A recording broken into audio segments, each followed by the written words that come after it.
اس کے اوپر fund generate کریں اور پھر اس کے اوپر انٹرسٹ پے کریں. لیکن جب ظاہر اسلامائزیشن ہوئی اور اکانومی نے اسلامک فائنینس کو اڈاپٹ کرنا شروع کیا, اس کی ایکسیپٹیبلٹی آئی, تو پھر یہ دیکھا گیا کہ ظاہر ہے کوئی ہمیں ایسا اسلامک فائنینشیل انسٹرومنٹ کریٹ کرنا پڑے گا جو کہ لون کانٹریکٹ سے ڈفرینٹ ہو, جس کے انڈر لائن کوئی ایسٹ ہو. اور اگر کیونکہ فنڈ کی نیڈس تو دونوں کو ہے, انڈیویجولس کو بھی ہے, کارپوریٹس کو بھی ہے, گورنمنٹ کو بھی ہے. اگر کسی کو فنڈ کے لیے فنڈ چاہیے اور وہ سکوک ایشو کرنا چاہتا ہے شریعہ کمپلائنٹ طریقے سے, تو وہ ایک سکوک ایشو کر کے فنڈ ریز کر لے رادر کہ وہ بانڈ کے اور نان شریعہ کمپلائنٹ انسٹرومنٹ کی طرف جائے. تو یہ بنیادی وجہ تھی کہ ایک سکوک کی اسٹرکچرنگ کی گئی, اور سکوک کو ڈفرینشیٹ اس طرح کیا گیا ہے بانڈ سے کہ اس کے جو انڈر لائن کانٹریکٹس ہوتے ہیں وہ ڈفرینٹ ہوتے ہیں. لائک شریعہ میں جن کانٹریکٹس کی اجازت ہے یہ ان کانٹریکٹس کے بیس پہ ہوتا ہے. فار ایگزامپل اگر ایک کمپنی نے سکوک ایشو کرنا ہے, پیسے چاہیے اس کو, تو اس کے پاس دو آپشن ہیں. ایک تو وہ بانڈ ایشو کر لے, اور بانڈ ایشو کرنے سے مراد ہے کہ وہ کسی سے لون لے لے, انویسٹر سے لے لے, انڈیویجول سے لے لے, بینک سے لے لے. یا دوسرا آپشن یہ ہے کہ وہ سکوک ایشو کرے. سکوک ایشو کرنے کے لیے اس کو کوئی نہ کوئی ایسٹ جو ہے وہ شیئر کرنا پڑے گا سکوک ہولڈر کے ساتھ. فار ایگزامپل اگر کسی کمپنی کو کوئی پلانٹ لگانا ہے یا کوئی لینڈ خریدنی ہے, تو وہ اس لینڈ میں جوائنٹ پارٹنرشپ بنیں گے سکوک ہولڈرس. تو اگین بنیادی فرق جو ہے وہ سکوک میں اور بانڈ میں وہ یہی ہے کہ سکوک ہولڈر ایسٹ میں پارٹنر بن جاتا ہے. اگر وہ کارپوریٹ سکوک ہے تو وہ اس پلانٹ میں, اس لینڈ میں پارٹنر بن جاتا ہے. جبکہ اگر بانڈ ہے تو سکوک ہولڈر کے پاس کوئی پارٹنرشپ رائٹ نہیں ہوتا, وہ صرف اس کے پاس ایک سرٹیفکیٹ ہوتا ہے لون کا, اور وہ لون انٹرسٹ اماؤنٹ کے ساتھ اس کو ریسیو ہوتا ہے. یہ بنیادی وجہ تھی کہ اگر ایک کمپنی کو یا حکومت کو شریعہ کمپلائنٹ طریقے سے فنڈ ریز کرنا ہے, فنڈ کیپٹل ریز کرنا ہے, تو وہ پھر سکوک ایشو کرے رادر کے بانڈ. پھر ہم پاکستان کے پرسپیکٹیو میں آتے ہیں. پاکستان میں بھی اسلامک فائنینس 2000 کے بعد بہت واسٹلی گرو ہوئی ہے, اور حکومت پاکستان نے 2005 میں اپنا یہ گورنمنٹ اجارہ سکوک کا پروگرام شروع کیا تھا. اس کے بعد کارپوریٹس کا بہت اچھا رجحان ہے سکوک ایشوئنس کی طرف. پاکستان میں شریع گورننس ریگولیشنز 2023 SCCP کی لاگو ہیں, جو کہ سکوک ایشوئنس کا پروسیس پورا ایکسپلین کرتی ہیں. اور اگر ایک کمپنی کو سکوک ایشوئنس کے لیے جو بھی ریگولیٹری ریکوائرمنٹس پوری کرنی ہے وہ تمام اس ریگولیشن میں موجود ہیں. اچھا, تو یہ ٹھیک ہو گیا کہ آپ نے بتا دیا ہمیں کہ بنیادی طور پہ آپ اس کی پارٹنرشپ میں چلے جاتے ہو اور یہ کوئی لون ایگریمنٹ نہیں ہے. جی. تو یہاں سے اس کا فرق واضح ہو گیا, اور کیونکہ پاکستان میں اسلامائزیشن ہے اور مطلب ایک مسلم کنٹری ہے اور ہمارے لیے ضروری بھی ہے.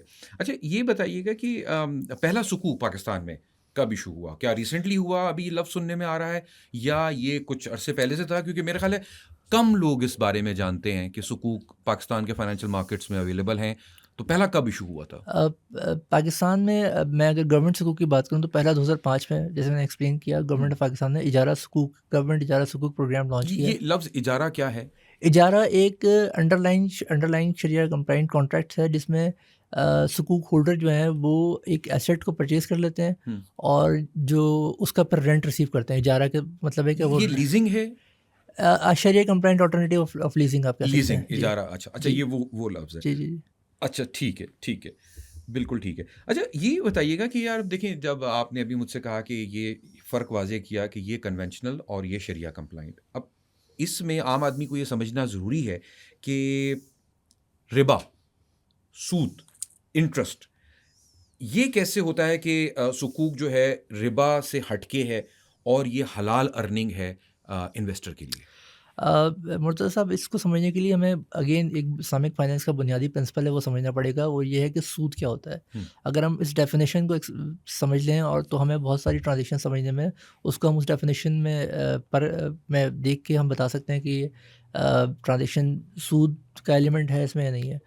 تو سود کی جو ڈیفینیشن ہمیں قرآن اور حدیث سے اور علماء کرام سے پتہ لگی وہ یہ ہے کہ کسی بھی لون کانٹریکٹ کے اوپر کوئی اضافی رقم لینا سود ہوتا ہے.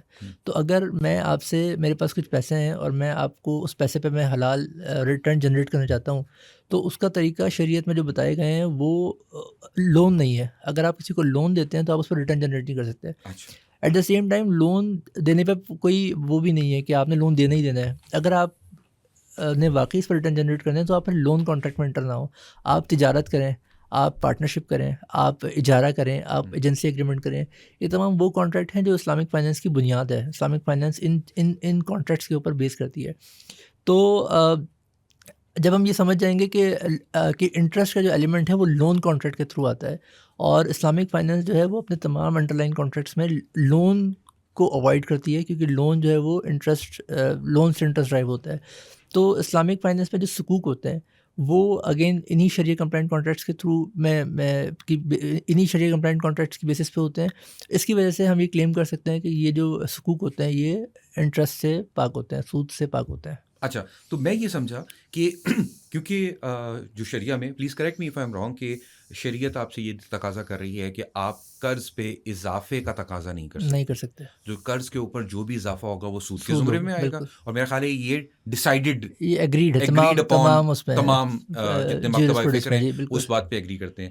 تو کیونکہ یہ سود بن جائے گا، اس کو سود سے ہٹانے کے لیے آپ نے اس قرض کی جگہ اس کو کاروبار سے ریپلیس کر دیا. جس طرح غالباً قرآن شریف کی ایک قرآن آیت کا ہے حوالہ، سورہ بقرہ کی اللہ آیت تعالیٰ ہے، نے سود کو حرام قرار دیا ہے اور تجارت کو حلال قرار دیا ہے. تو یہ جو کانٹریکٹ ہو رہا ہے یہ تجارت کے تحت ہو رہا ہے اور یہ قرض کے تحت نہیں ہو رہا. ایگزیکٹلی، اس لیے اس میں سود کا ایلیمنٹ نہیں ہوگا. بالکل ٹھیک ہے، بالکل ٹھیک ہے. اچھا، اب یہ ایک سوال، اس کا ضمنی سوال ہم یہ بنا رہے تھے کہ بھائی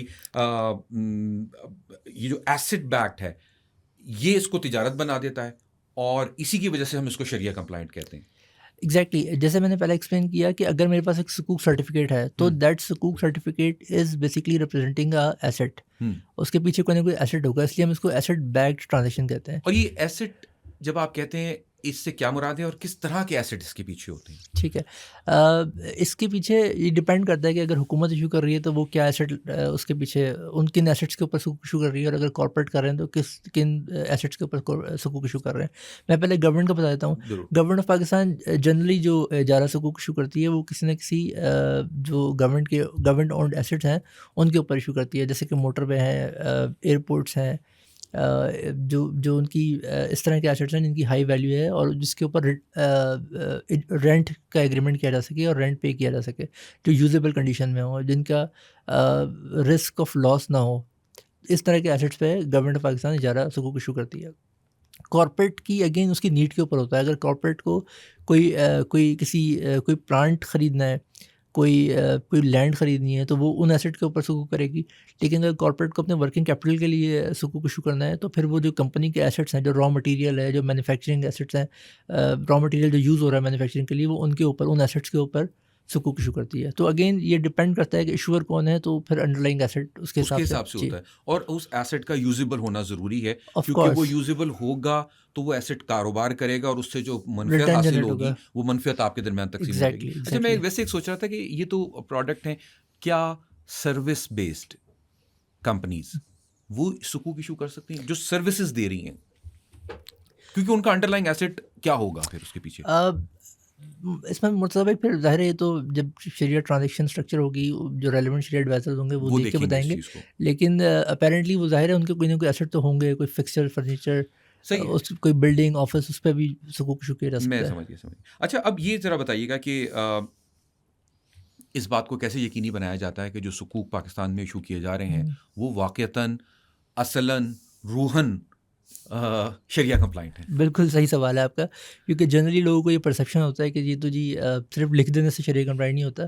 تو ایز اے ریگولیٹر ہم یہ انشور کرتے ہیں کہ اگر کوئی کلیم کرتا ہے کہ کوئی بھی، نہ صرف سکوک، کوئی کمپنی، کوئی پروڈکٹ شریعہ کمپلائنٹ ہے، تو یہ ہماری رسپانسبلٹی ہے کہ ہم اس کو انشور کریں کہ وہ شریعہ کمپلائنٹ. آپ سے مراد آپ ایس سی پی کی بات کر رہے ہیں بحیثیت ادارہ کہ وہ انشور کرتا ہے؟ ریگولیٹر نہیں، ریگولیٹر اس طرح کا فریم ورک، اس طرح کے انفراسٹرکچر ڈیولپ کرتا ہے کہ وہ اس کا روبسٹنس جو ہے وہ انشور کریں. فار ایگزامپل میں آپ کے سوال کی طرف آتا ہوں کہ اگر ایک سکوک کوئی کلیم کرے گا کہ شریعہ کمپلائنٹ ہے تو اس کو ایک شریعہ ایڈوائزر سے فتویٰ لینا پڑے گا.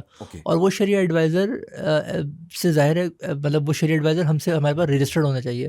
اور ہم جب اس کو رجسٹر کرتے ہیں تو ہم ان کی تمام جو بھی اسنادات ہیں اور جو بھی انہوں نے تعلیم حاصل کی ہوئی ہے اس کو، ان کی ریلیونس چیک کر کے پھر ہم اس کو سرٹیفائی کرتے ہیں کہ یہ مفتی صاحب ایلیجیبل ہیں سکوک کے اوپر فتویٰ دینے کے لیے.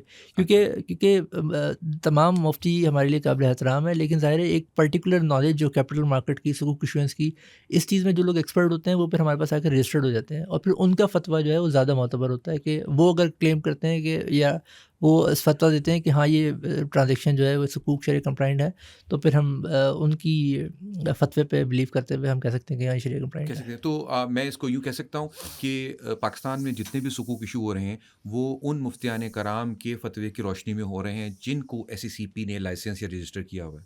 ایگزیکٹلی 100%. اگر کوئی نہیں ہے تو پھر ہاں, میرا اگلا سوال یہی تھا کیونکہ بہت سارے مفتیان کرام جو اس پروگرام کو سن رہے ہیں وہ کہیں یار اچھا ہم اگر SECP کے ساتھ رجسٹرڈ نہیں ہیں تو کیا ان کا فتویٰ کسی سکوک کے لیے قابل قبول ہو سکتا ہے؟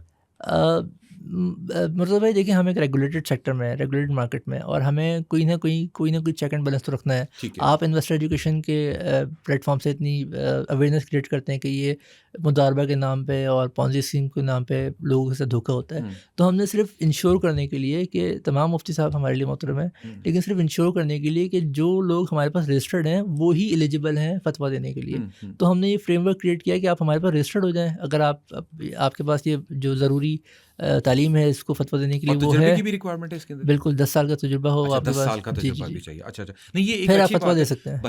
بحیثیت حکومت یہ میرے خیال میں بہت اچھا کردار ادا کر رہا ہے SECP بھی اور اسلامک فائنانس ڈپارٹمنٹ بھی کہ کسی چیز کو سینٹرلائز کیا گیا, کیونکہ یہی وہ ذریعہ ہے جہاں سے آپ ان لوگوں کو مارکیٹ سے باہر کر سکتے ہیں جو یہ فتویٰ دینے کے اہل نہیں ہیں. تو یہ تمام ان مفتیان کرام کے لیے بہت اہم بات ہے کہ آپ کی بھی فیلڈ میں وہ لوگ داخل نہ ہوں جو اس معیار پہ پورا نہیں اترتے. تو یہ واقعی بڑی اچھی بات ہے. اچھا سکوک کی بھی کوئی ٹائپس ہوتی ہیں؟ ابھی تو آپ نے بتایا گورنمنٹ بھی ایشو کرتی ہے پرائیویٹ, لیکن کیا اس کی بھی کوئی ٹائپس ہیں, اور پاکستان میں سب سے عمومی اس کی کون سی ٹائپس اویلیبل ہیں؟ جی, سکوک کی ٹائپس ہوتی ہیں. جیسے فار ایگزامپل سکوک میں نے آپ کو بتایا کہ انڈر لائن کانٹریکٹ ڈیسائڈ کرتا ہے کہ کس ٹائپ کا سکوک ہے. اگر اس کا under line contract partnership based ہے تو ہم اس کو مشارکہ سکوک کہتے ہیں. اگر اس کا انڈر لائن کانٹریکٹ اجارہ بیسڈ ہے تو ہم اس کو اجارہ سکوک کہتے ہیں. اور اگر اس کا انڈر لائن کانٹریکٹ کی سیل بیسڈ ہے تو ہم اس کو پھر مرابحہ یا استثناء سلم سکوک ان میں سے کوئی نام دیتے ہیں. تو بالکل اس کی ٹائپ ہوتی ہیں اور ان کے پھر الگ الگ فیچرز ہوتے ہیں. ہر ایک کے شریعہ کمپلائنٹ اور شریعہ ریکوائرمنٹس ڈفرینٹ ہوتی ہیں. یہ 3 مین ٹائپس ہیں جو سکوک میں ہو سکتی ہیں. اچھا کنونشنل بانڈز میں یہ ٹائپس نہیں ہوتی ہیں؟ کنونشنل میں تو لون ایگریمنٹ ہوتا ہے نا, تو ایک لم سم لون ہے جو میں نے ایک کمپنی کو دیا اور اس سے ایک طے ہو گیا کہ بھائی مجھے اتنا تم انٹرسٹ ہو گیا, وہ کمپنی ڈوب جائے, وہ کمپنی کا آپریشن ہو یا نہ ہو, میرا تو لون ہے, مجھے تو آپ واپس کریں گے. لیکن سکوک میں آپ نے بتایا کہ 3 ٹائپس ہو سکتی ہیں, ایک سیل بیسڈ ہے, ایک اجارہ رینٹ بیسڈ ہے, ایک مشارکہ بیسڈ اور ایک مشارکہ بیسڈ ہے. ایک ایجنسی بیسڈ بھی ہو سکتی ہے, لیکن وہ جنرلی یوزولی انہی ٹرانزیکشن پر اسٹرکچر ہوتی ہیں. اچھا, تو یہ اس بات پہ جب کوئی شخص سکوک خریدنے کے لیے جائے گا تو اس کو یہ دیکھنا پڑے گا کہ ان تینوں میں سے وہ کس میں داخل ہو رہا ہے. بالکل بالکل. اور سیکنڈ جو آپ کا سوال تھا کہ ہم یہاں پاکستان میں جو گورنمنٹ ایشو کرتی ہے وہ کس اسٹرکچر پہ ہوتی ہے, تو وہ موسٹلی اجارہ بیس سکوک ہوتا ہے. حکومت اپنا کوئی ایسٹ جو ہے وہ سکوک ہولڈر کو بیچ دیتی ہے, اور پھر ظاہر حکومت نے وہ ایسٹ یوز بھی کرنا ہوتا ہے, تو پھر حکومت ان سکوک ہولڈر سے وہ ایسٹ رینٹ پہ لے لیتی ہے, واپس لے لیتی ہے. تو کیا میں اس طرح سمجھوں کہ اگر مثال دے رہا ہوں میں آپ کو کہ اگر موٹر وے کو سکوک کے ایسٹ کے طور پہ استعمال کیا جائے جی, تو وہ جو موٹر وے ہے وہ کیونکہ قابل استعمال ہے, اس کے اوپر ٹول ٹیکس کلیکٹ ہوتا ہے.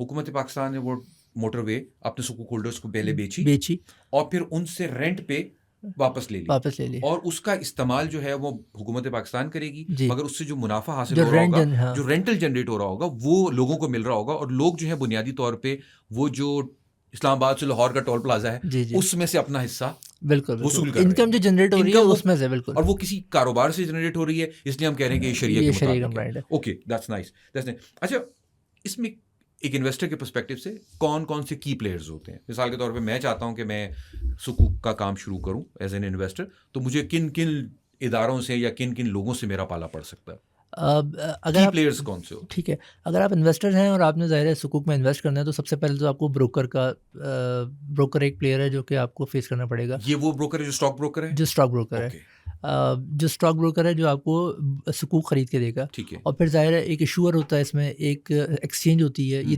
تین اور آپ انویسٹر ہیں تو یہ 4 مین جو کی پلیئرز ہیں فرام انویسٹر پرسپیکٹیو. ایشور کے پرسپیکٹو سے ڈفرینٹ ہوتے ہیں.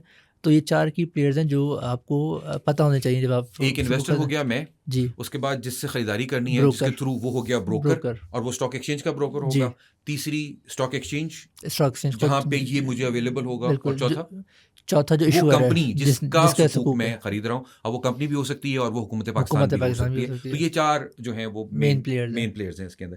اچھا اب ہم اس کو اس طرح دیکھیں کہ اگر ایک ہمارا سننے والا چاہتا ہے کہ یار میں سکوک میں انویسٹمنٹ کروں، تو لازمی بات ہے وہ دیکھنا چاہے گا کہ اس کے فائدے کیا ہیں اور اس میں رسک. کیونکہ دیکھیں جب لوگ انویسٹمنٹ دیکھتے ہیں تو فائدہ اور نفع نقصان دونوں دیکھ رہے ہوتے ہیں. تو براڈلی اگر میں یہ آپ سے پوچھوں کہ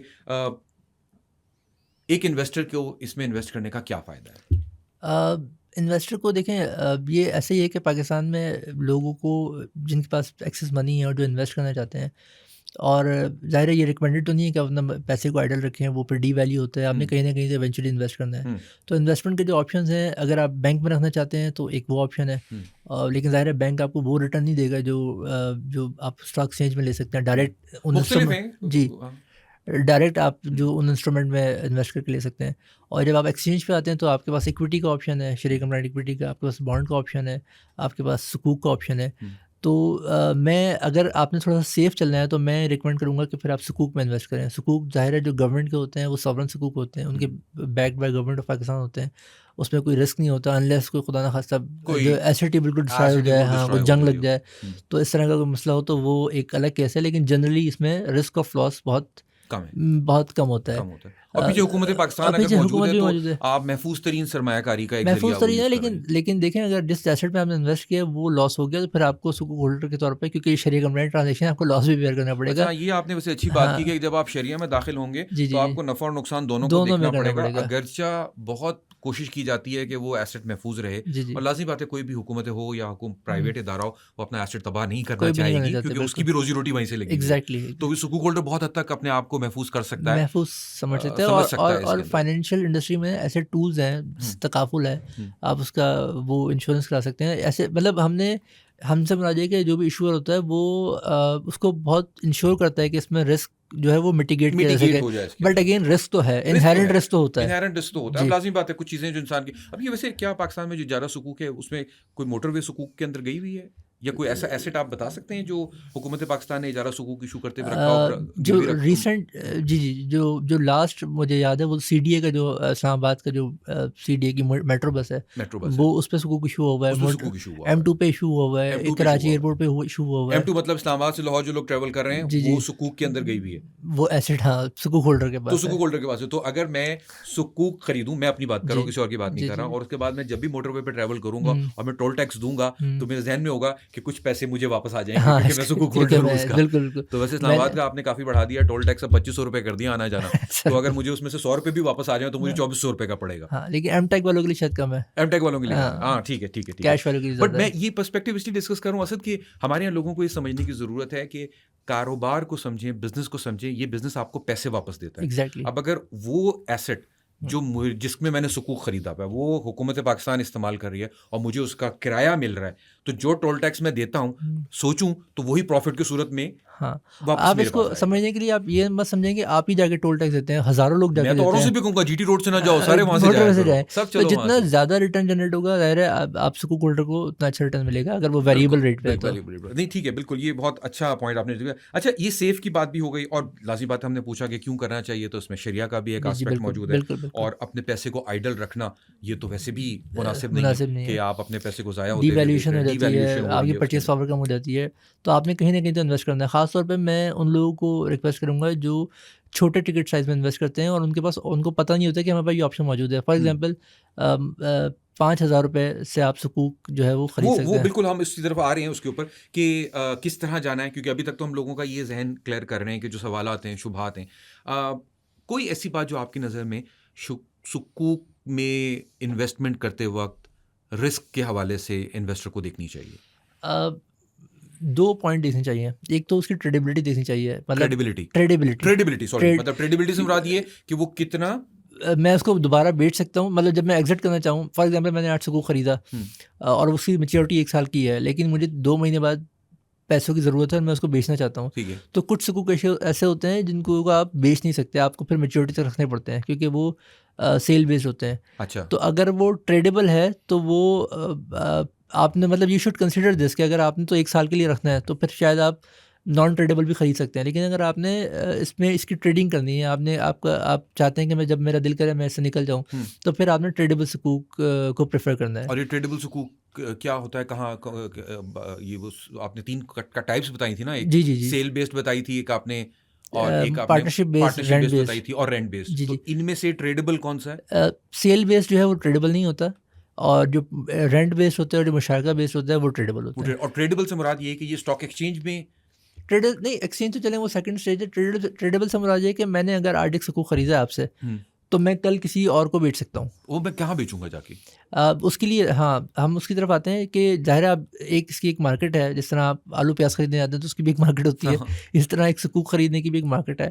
وہ اسٹاک ایکسچینج ہے. آپ اسٹاک ایکسچینج میں جائیں گے, وہاں پہ ایک بروکر ہوگا, بروکر کے پاس اکاؤنٹ کھلوائیں گے, اور پھر اکاؤنٹ کھلوانے کے بعد آپ سکوک خرید لیں گے. صحیح. اس کے بھی 2 طریقے ہیں. ایک پرائمری آکشن ہوتا ہے, مطلب جب فرسٹ ٹائم گورنمنٹ نے ایشو کیا, جس طرح شیئرز کا IPO آتا ہے, شیئرس کا IPO آتا ہے. اگر حکومت نے آج نیا سکوک شروع کیا ہے تو میں پرائمری آکشن میں جاؤں گا, اور اس آکشن میں جانے کے بعد میں وہ سکوک آپ کہہ سکتے ہیں پرائمری مارکیٹ سے لے رہا ہوں, میں فرسٹ اس کا اونر ہوں. ٹھیک ہے.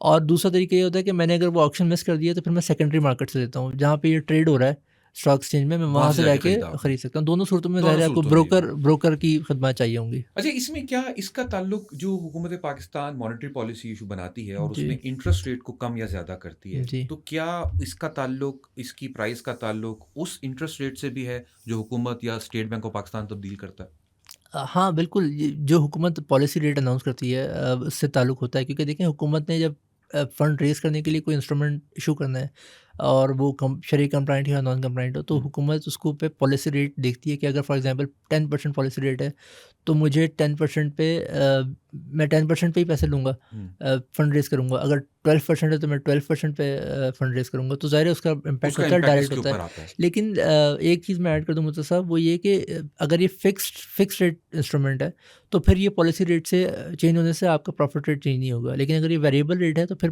پالیسی ریٹ چینج ہونے سے آپ کا پروفٹ ریٹ بھی چینج ہو جائے گا. آلرائٹ. تو یہ سوال اس لیے پوچھا کہ دیکھیں ٹریڈیبلٹی کی آپ نے بات کی. ہمارے یہاں لوگ جب ایون گاڑی خریدتے ہیں تو اس بات کا خیال رکھیں, ایون موبائل خریدتے ہوئے لوگ ہوتے ہیں کہ یار یہ بکے گا نہیں بک جائے گا. تو اگر آپ سکوک میں انویسٹ کر رہے ہیں تو یہ بات ذہن میں رکھیں کہ آپ نے وہ والا سکوک اٹھانا ہے کہ جس کی مثال کے طور پہ جس کی ٹریڈیبلٹی ہو, تاکہ اگر آپ نکلنا چاہیں تو نکل سکیں. آلرائٹ. اچھا, اب میں سمجھتا ہوں کہ آپ کی گفتگو سے مجھے اندازہ ہوا کہ مجھے سکوک میں انویسٹ کرنی چاہیے, اور یہ شریعہ کمپلائنٹ ہے. اس کے فائدے مجھے پتہ لگ گئے, اس کے نقصانات تو نہیں بٹ اس کے رسک کا مجھے اندازہ ہو گیا. ساتھ ہی مجھے یہ پتہ لگ گیا کہ اس کے پیچھے ایسٹ کون سا ہوتا ہے. تو یہ کافی باتیں ہم نے ابھی اس میں ڈسکس کریں. میں نے اپنا ذہن بنایا کہ میں چاہتا ہوں کہ سکوک میں انویسٹمنٹ شروع کروں. زبردست. کہاں سے اسٹارٹ کرنا ہے؟ اس کے اسٹارٹنگ پوائنٹ تو یہ ہے کہ آپ کو بروکر کے پاس جا کے اکاؤنٹ کھولنا پڑے گا. اچھا. اور بروکر جو ہیں وہ پاکستان میں جتنے ہیں وہ اسٹاک ایکسچینج کے بروکرز کی بات. جی اسٹاک بروکر کی بات ہو رہی ہے. اور یہ اسٹاک ایکسچینج کی ویب سائٹ پہ بھی اویلیبل ہے ان کے نام, جو پاکستان میں رجسٹرڈ اسٹاک بروکر ہیں. آپ وہاں جائیں گے, وہاں پہ اکاؤنٹ کھولیں گے, اور وہ پھر بروکر آپ کے بہاف پہ وہ سکوک آپ کو پرائمری مارکیٹ سے یا سیکنڈری مارکیٹ سے خرید کے دے دے. اچھا, یہ تو آپ نے اچھا بتایا کہ بروکرز کے تھرو جا کے خریدتے ہیں, اور یہ میرے خیال سے نارمل بات ہے کہ آپ گھر بھی لینے جاتے ہو تو کسی پراپرٹی ڈیلر کو بولتے ہو یار میرے لیے گھر دیکھ دو میرے لیے. تو اسی طرح اگر آپ نے سکوک میں انویسٹمنٹ کرنی ہے تو اسٹاک ایکسچینج میں جو بروکرز رجسٹرڈ ہیں, لائسنسڈ ہیں, ان کے پاس آپ جائیں گے, اپنا اکاؤنٹ کھولیں گے, اور وہاں پہ اپنے پیسے جمع کرائیں, اس کو آرڈر دیں, اور وہ آپ کے لیے سکوک خرید کے آپ کے اکاؤنٹ میں ٹرانسفر کر دے گا. یہ ایک نارمل پروسیس ہے. لیکن ہمارے یہاں بہت سے لوگ فائنینشیل مارکیٹس میں جب آتے ہیں تو وہ بینکوں کو بہت پریفر کرتے ہیں. تو کیا میں بینک سے جا کے بھی یہ خرید سکتا ہوں یہ چیز؟ اگر بینک بھی اس کا بروکر ہے, اسٹاک ایکسچینج میں رجسٹرڈ ہے, تو آپ خرید سکتے ہیں. ورنہ بینک سے یوزلی بینک میں تو لوگ سیونگ اکاؤنٹ کھولنے کے لیے جاتے ہیں. ٹھیک ہے. اور ظاہر ہے جس چیز کی جو ریلیونٹ مارکیٹ ہوتی ہے آپ وہیں جائیں گے. تو کیپٹل مارکیٹ جو ہے وہ اسٹاک ایکسچینج ہے, آپ کو وہیں جا کے اس کو خریدنا چاہیے. اور کتنے پیسے چاہیے کم سے کم اس لیے کہہ رہا ہوں کیونکہ میں یہ چاہتا ہوں کہ ہماری جو ینگسٹرز ہیں نا, وہ بھی اگر 2,000 4,000 5,000 اپنی پاکٹ منی سے بھی کہیں انویسٹ کر سکتے ہیں نا, تو ان میں بھی یہ عادت ہو. کیونکہ ہمارے یہاں تصور یہ ہے کہ میرے پاس 1,00,000 15 لاکھ 10 لاکھ ہوں گے تو میں انویسٹ کروں گا. کم سے کم چھوٹے سے چھوٹی اماؤنٹ کتنی ہے جس سے میں سکوک خرید سکتا ہوں؟ مرتضیٰ بھائی, یہ میرے خیال میں سب سے امپورٹنٹ سوال ہے. اس کی وجہ یہ ہے کہ پاکستان میں لوگ سیونگ کو جو ہے نا ہائی اماؤنٹ سے لنک کرتے ہیں. جیسے آپ نے بتایا کہ میرے پاس کوئی کروڑ روپے ہوں تو میں کوئی پلاٹ لوں, میرے پاس کوئی اتنے پیسے ہوں تو میں کوئی گاڑی لوں.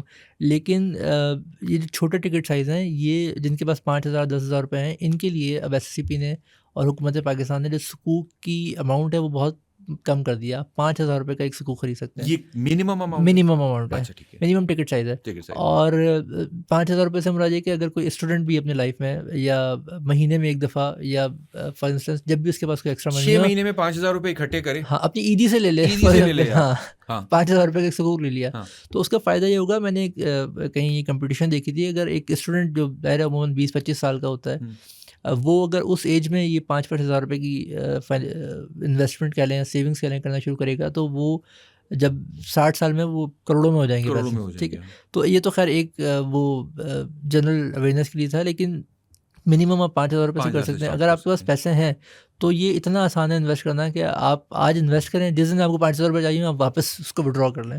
تو بجائے اس پیسے کو جیب میں پرس میں رکھنے سے بہتر ہے کہ آپ کہیں نہ کہیں اس کو انویسٹ کریں, اور یہ میرے خیال میں بہت بہترین سیف شریعہ کمپلائنٹ طریقہ ہے, اور سب سے محفوظ بھی آف کورس ممکنہ حد تک محفوظ ہے. ہے. بالکل. اچھا اس میں کیا ٹیکسز بھی لازمی بات ہے, حکومت پاکستان کوئی ٹیکس بھی کاٹتی ہوگی, تو ہم اپنے سننے والوں کو بتانا چاہیں گے کہ اس پہ ٹیکس کتنا لگتا ہے. ٹیکس تو دیکھیں, وہ تو آپ بینک میں بھی اگر آپ کے پاس سیونگ میں پروفٹ آتا ہے تو اس پہ بھی لگتا ہے, اس پہ بھی لگتا ہے. تو یہ تو اس کا تعلق ٹیکس کا ظاہر سکوک یا اس سے نہیں, یہ آپ کے پروفٹ سے. اگر آپ نے کسی سیونگ سے پروفٹ جنریٹ کیا ہے تو اس پہ جو اپلیکیبل ٹیکس ہوگا. کرنٹلی آئی تھنک 15% ہے. اچھا بالکل ٹھیک ہے. اچھا یہ ہم یہ جو فگر کوٹ کر رہے ہیں یہ ویریبل فگر ہوتا ہے, یہ شاید اس وقت جس وقت ہم بات کر رہے ہیں اس وقت اسد نے اس پیرائے میں یہ بات کی ہے. اب اگر آپ نے سکوک میں انویسٹ کیا ہوا ہے تو آنے والے سالوں میں اگر حکومت پاکستان ٹیکس کی شرح بدلے گی یا جس وقت آپ نے خریدا آپ لوگ اس وقت کی شرح کو مد نظر رکھیے گا. یہ صرف ایک فگر ہے جو آپ کو سمجھانے کے لیے بتایا گیا ہے, اور یہ کوئی فائنل فگر نہیں ہوتا. ہم تو دعا کریں گے کہ ٹیکس اور کم ہو جائے, اس کے اوپر 3% ٹیکس کر دیں تاکہ زیادہ تر لوگ اس کے اندر آ جائیں. لیکن یہ جس وقت آپ انویسٹ کر رہے ہیں یہ اس وقت کا, اور یہ پروفٹ کے اوپر. اور ہاں یہ بہت کلیئرٹی ہے کہ کلیئرٹی ضروری ہے, کیونکہ لوگ اکثر ایک مسکنسیپشن یہ بھی ہوتی ہے کہ ہمارے پرنسپل پہ ٹیکس لگ جائے گا. آپ کے پروفٹ اماؤنٹ فار ایگزامپل اگر میں مثال دے رہا ہوں 100 روپے آپ کا پروفٹ ہے تو 100 روپے پہ 15 روپے ٹیکس کٹے گا. تو اگر کوئی ایک شخص 5,000 روپے کی انویسٹمنٹ کرتا ہے اور سکوک کا ریٹ 10% ہے تو 5,000 کا 10% ہوگا 500 روپے. تو یہ جو 500 روپے ہیں یہ قابل ٹیکس آمدنی ہے. ایگزیکٹلی. اور 5,000 جو آپ کا پرنسپل ہے اس کو کوئی چھیڑ چھاڑ نہیں ہوگی. ہاں ایک چھوٹی سی ہو سکتی ہے وہ بروکر جو اپنے پیسے ویسے کمیشن کاٹے گا وہ بھی بہت منیمم ہوتا ہے, منیمم ہوتا ہے, وہ اس کی جائز کمائی ہے وہ اگر اس کے لیے کر رہا ہے. تو یہ اچھا ہوا کہ ہم نے اس پوائنٹ کو ڈسکس کر لیا. اور اچھا یہ کیونکہ آپ نے بتایا تھا شروع میں کہ یہ ایک طرح کا بانڈ ہوتا ہے لیکن شریعہ کمپلائنٹ ہوتا ہے, تو کیا اس کی کوئی میچورٹی بھی ہوتی ہے کہ بھائی یہ اس کی اتنی مدت ہے؟ بالکل اس کی میچورٹی ہوتی ہے. وہ کیا ہے؟ اس میں بھی اگین 2 کیٹیگریز ہیں, ایک شارٹ ٹرم سکوک ہو سکتے ہیں اور ایک لانگ ٹرم سکوک ہو سکتے ہیں. شارٹ ٹرم سے مراد یہ کہ جن کی میچورٹی 1 سال سے کم ہو, اور لانگ ٹرم سے مراد یہ کہ جن کی میچورٹی پھر 1 سال سے زیادہ ہو. تو ان کی میچورٹی ہوتی ہے, ظاہر ہے جب ایک بندہ سکوک ایشو کرتا ہے تو وہ یہ بتاتے ہیں اپنی ٹرم شیٹ میں کہ یہ سکوک میں 3 سال بعد میچور ہو جائے گا, تو پھر 3 سال کے بعد میں آپ سے یہ پیسے واپس لے لوں گا. اس وقت تک اگر جو آپ کا پروفٹ ہوگا وہ میں آپ کو دے دوں گا. اور یہ فکس ہو جاتا ہے؟ یہ فکس بھی ہو جاتا ہے لیکن یہ بیچ میں چینج بھی ہو سکتا ہے. اگر میچورٹی پہلے کرنی ہے ٹرم شیٹ میں ہوتا ہے. اگر میچورٹی کی ٹرم 5 سال ہے لیکن 5 سال سے پہلے ایشوور جو ہے وہ اس میں اگر اس نے آپشن دیا تھا ایشو کرتے وقت تو وہ پہلے بھی اس کو ریڈیم کر سکتے ہیں. پہلے ریڈیم کر سکتے ہیں اس کے اندر. بالکل ٹھیک ہو گیا. اسد یہ اچھی ڈسکشن رہی اور ہم نے کچھ بنیادی باتیں دیکھ لی اس کے اندر. اور اب میرے خیال سے جو لوگ اسٹارٹ کرنا چاہیں وہ 2-4 یا 5,000 روپے سے یہ کام اسٹارٹ, 5,000 روپے سے, ناٹ 2-4 سے بٹ 5,000 سے انویسٹ کر سکتے ہیں. سب سے بڑی بات یہ کہ یہ شریعہ کمپلائنٹ ہے. سو اگر ہم اپنے پیسے کو شریعت اسلامی کے تحت انویسٹ کرنے کا موقع ہمارے ملک میں موجود ہے تو میرا خیال ہے ہمیں اس کو اویل کرنا چاہیے. ایک فائنل تھاٹ جو میں اپنے تمام ایکسپرٹس جو بھی آتے ہیں ان سے پوچھتا ہوں کہ آپ ایک سجیشن لے لیجیے یا سجیشن کہہ لیجیے, کوئی پیس آف ایڈوائس کہہ لیجیے ان لوگوں کے لیے جو پہلی دفعہ سکوک میں انویسٹمنٹ کرنے کا سوچ رہے ہیں. ان لوگوں کے لیے میری ایڈوائس یہ ہے کہ جب آپ سکوک خریدیں تو آپ اس کی جو ٹرم شیٹ ہے, اس کے جو کی فیکٹس اینڈ فگر ہیں ان کو صحیح سے پڑھیں. کیونکہ جنرلی لوگ یہ صرف سکوک میں نہیں ہوتا, آپ کو علم ہے یہ انشورنس میں بھی ہوتا ہے, ہاں ہر چیز میں, کہ ہم بینک میں بھی ہوتا ہے کہ جی ہم سے تو ہمیں بتایا نہیں تھا کہ اتنے پیسے کٹ جائیں گے, یہ ہو جائے گا وہ ہو جائے گا. تو ہم نے تو بہت حد تک اس کو کلیئر کیا ہوا ہے کہ آپ ڈسکلیمر دیں, کی فیکٹ شیٹ دیں, لیکن جو ایشوئر ہے, جو انویسٹر ہے, اس کی بھی یہ ذمہ داری ہے کہ وہ اس کے تمام رسک ریوارڈ ان کو اچھی طرح پڑھے, اچھی طرح انڈرسٹینڈ کرے. اور میرے خیال سے کہ جب آپ کسی چیز کو پڑھ کے اس ٹرانزیکشن میں انٹر ہوتے ہیں تو اس میں پھر آپ کو یو ٹیک انٹرسٹ, اور پھر آپ کو اس کے ریوارڈ میں بھی مزہ آتا ہے. تو میری سجیشن یہی ہے کہ آپ لوگ جس بھی ٹرانزیکشن میں انٹر ہوں, بے شک سکوک میں یا بینک کے کسی پروڈکٹ میں, کوئی انشورنس کی پروڈکٹ میں, تو آپ اس کو اچھی طرح اس کی ٹرم اینڈ کنڈیشن کو